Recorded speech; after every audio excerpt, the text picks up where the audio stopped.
Madurai MP Su Venkatesan நிறைய கேள்விகள் கேட்டிருக்காரு மத்திய அரசை நோக்கி. குறிப்பா என்ன சொல்றாருன்னா, அந்த பகல்காம்ல தாக்குதல் நடந்தப்ப சவுதி அரேபியால இருந்தாரு பிரதமர். உடனடியா பயணத்தை ரத்து பண்ணிட்டு இந்தியா வந்தாரு. இந்தியா வந்த உடனே நேரடியாக பகல்காமுக்கு போவார் நானே எதிர்பார்த்தது. நேரடியா காஷ்மீருக்கு போவாருன்னு எல்லாருமே எதிர்பார்த்தோம். ஆனா நேரடியா பீகார் களத்துக்கு போனாரு, தேர்தல் களத்துக்கு போனாரு. எங்கள் இதயங்களில் தேசம் இருக்கு, உங்கள் இதயங்களில் தேர்தல் மட்டும்தான் இருக்குங்கிறது இதுல இருந்து தெரியுது அப்படிங்கிறாரு. அதே மாதிரி அந்த பீகார் தேர்தல் களத்துல நின்று கற்பனைக்கு எட்ட முடியாத தாக்குதல் நடத்துவோம் அப்படின்னாரு. கடைசியில கற்பனைக்கு எட்ட முடியாத தாக்குதல் நடத்தினது என்னமோ டொனால்டு ட்ரம்ப் தான், அமெரிக்க அதிபர் தான் அப்படிங்கிறத சொல்றாரு. IMFல 25 நாடுகள் உறுப்பு நாடா இருக்கு.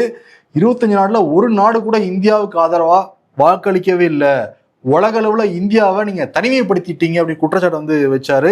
அதே மாதிரி பாலஸ்தீன பிரச்சனையில ஐநா தீர்மானத்திலிருந்து விலகினது, ஈரான் மீதான தாக்குதல்ல சாங்காய் ஒத்துழைப்பு அமைப்புல இருந்து கையெழுத்து போடாதது, ட்ரம்ப் பேச்சுக்கு எதிர்வினை ஆற்றாதது, இப்படி நடந்தது எல்லாமே சர்வதேச அளவுல இந்தியாவை ஒரு கோழை நாடா நீங்க மாத்தி வச்சிருக்கீங்கிறத ஒரு ஸ்ட்ராங்கான ஒரு மெசேஜே நாடாளுமன்றத்தில் வச்சிருந்தாரு. இதெல்லாம் தாண்டி தமிழ்நாட்டுக்கு வந்திருந்தாரு பிரதமர் மோடி. இங்க சோழர் நடத்திய போரையும் ஆபரேஷன் சிந்தூரையும் ஒப்பிட்டு பேசினாரு.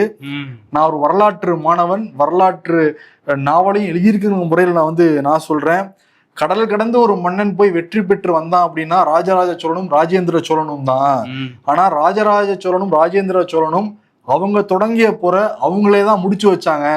பக்கத்து நாட்டு மன்னன் முடிச்சு வைக்கவே இல்லை.